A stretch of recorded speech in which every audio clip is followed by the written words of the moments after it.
धन्यकार जी महापुरुषों, आपका बहुत बहुत स्वागत है संदेश निरंकारी का चैनल में। महापुरुषों, आज जो टॉपिक है वह अहंकार है। आइए समझते हैं और जानते हैं कि अहंकार से हमारे जीवन पर क्या प्रभाव पड़ता है। आपसे निवेदन है कि अगर आपने अभी तक चैनल को सब्सक्राइब नहीं किया है तो संदेश निरंकारी का चैनल को सब्सक्राइब कर दीजिए और बेल आइकन भी प्रेस कर दीजिए। महापुरुषों, अहंकार एक ऐसी तरह की भांति होता है जैसे जंग। जिस तरह लोहे को अगर जंग लग जाता है तो लोहा गलने लगता है, तो अहंकार भी ऐसा ही है। अहंकार जिस इंसान को लग जाता है वह उसको बर्बाद कर देता है और समाज में उसकी कोई इज्जत भी नहीं रह पाती है।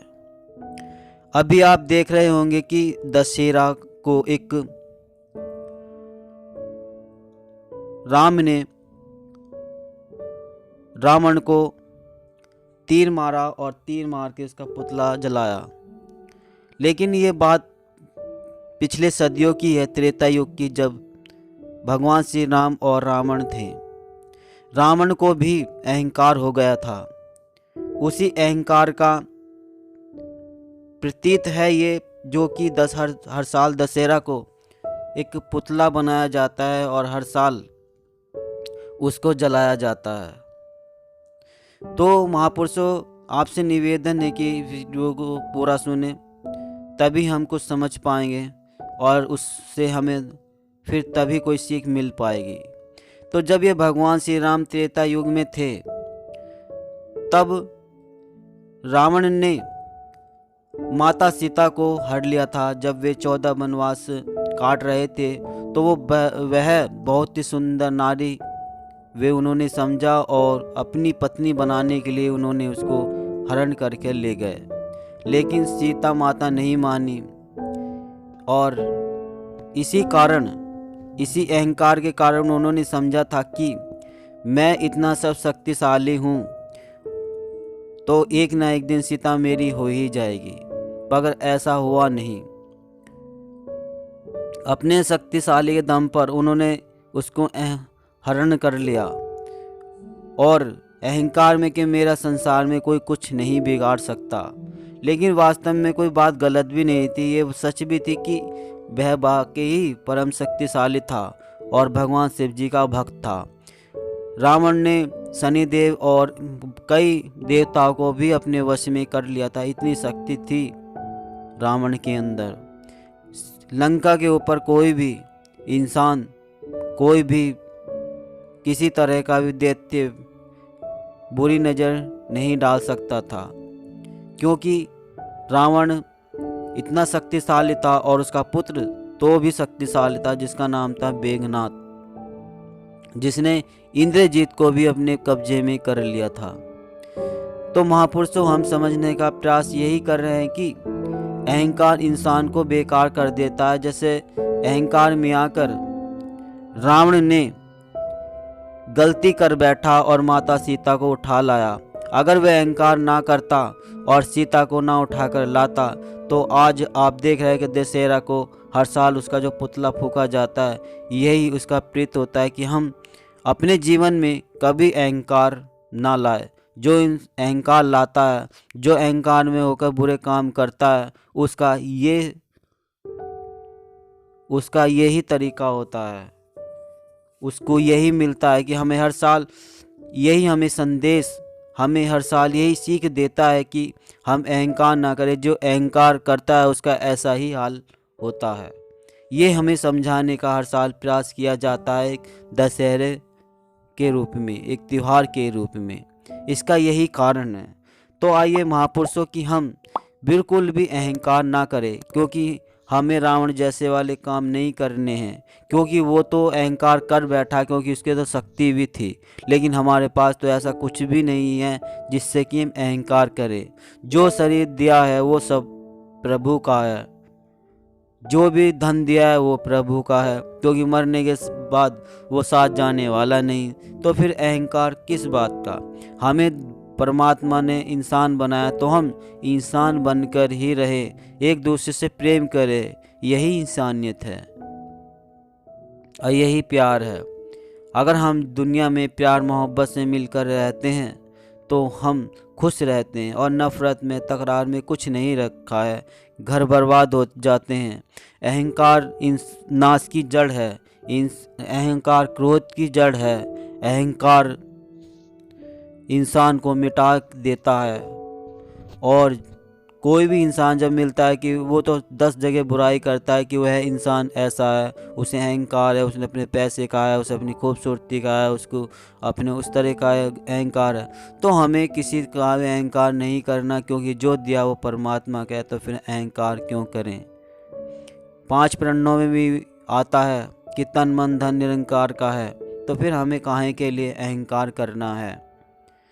अब अहंकार तो रावण ने किया, उसकी दशा किस तरह से हुई, इतने शक्तिशाली होने के बावजूद भी वह मारा गया।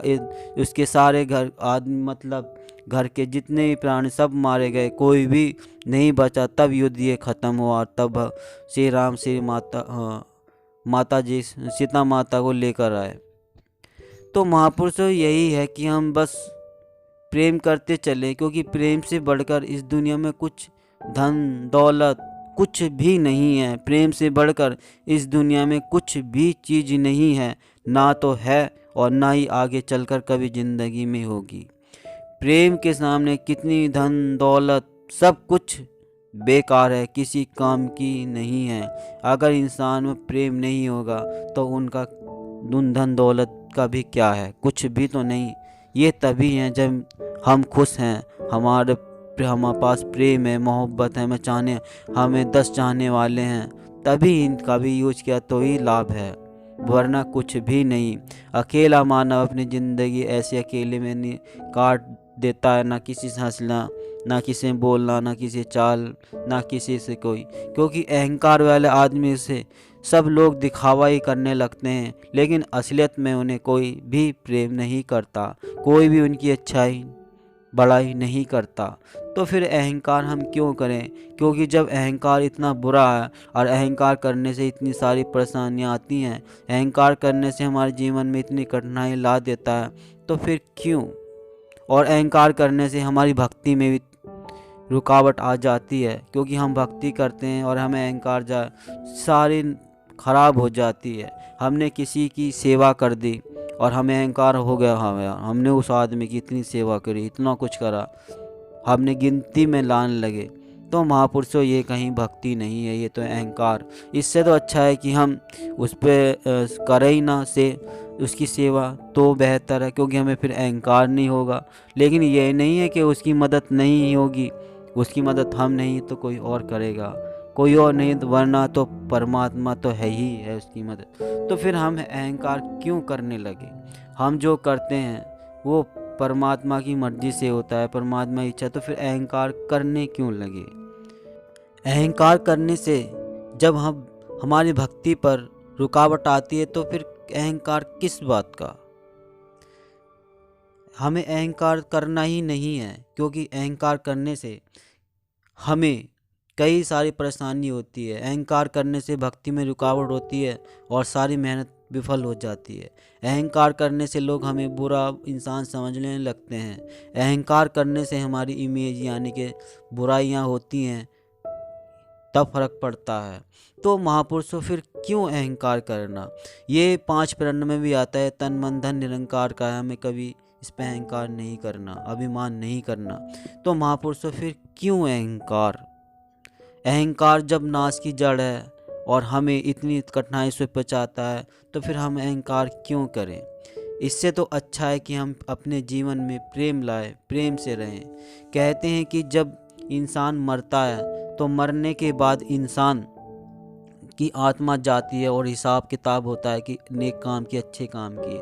अगर आदमी ने अच्छे काम तो स्वर्ग वरना नर्क मिलता है। तो क्यों ना फिर जब इतनी सारी है तो क्यों ना फिर हम अहंकार को मिटा दें, त्याग दें, अपने जीवन में सिर्फ वह लाए जिससे हमें स्वर्ग मिले।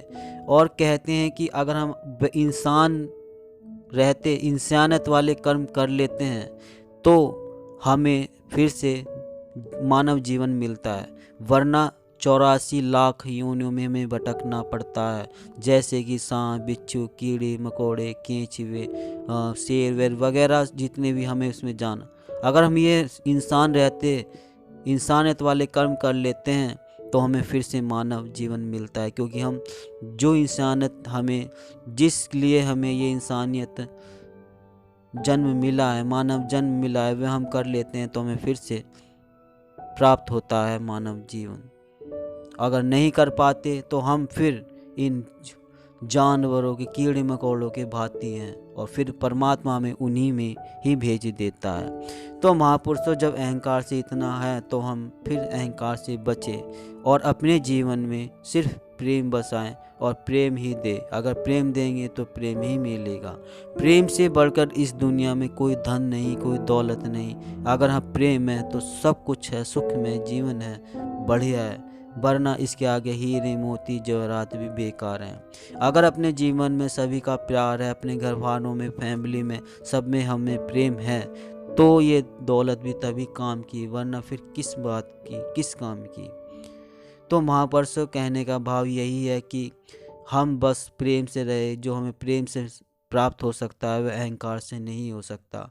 और फिर जब हम तन मन धन सबका, तो हमारा तो कुछ है नहीं, तो अहंकार करने की तो कोई वजह ही उत्पन्न नहीं होती है।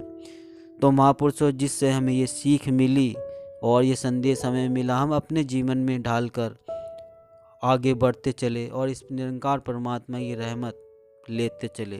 महापुरुषों, आपसे निवेदन है कि अगर आपने अभी तक चैनल को सब्सक्राइब नहीं किया है तो चैनल को सब्सक्राइब कर दीजिए और बेल आइकन भी प्रेस कर दीजिए। महापुरुषों, आपको ये टॉपिक पसंद आया, साझा अच्छी लगी है, तो आपसे निवेदन है करता हूँ कि आप सबको ये वीडियो शेयर कर दीजिए।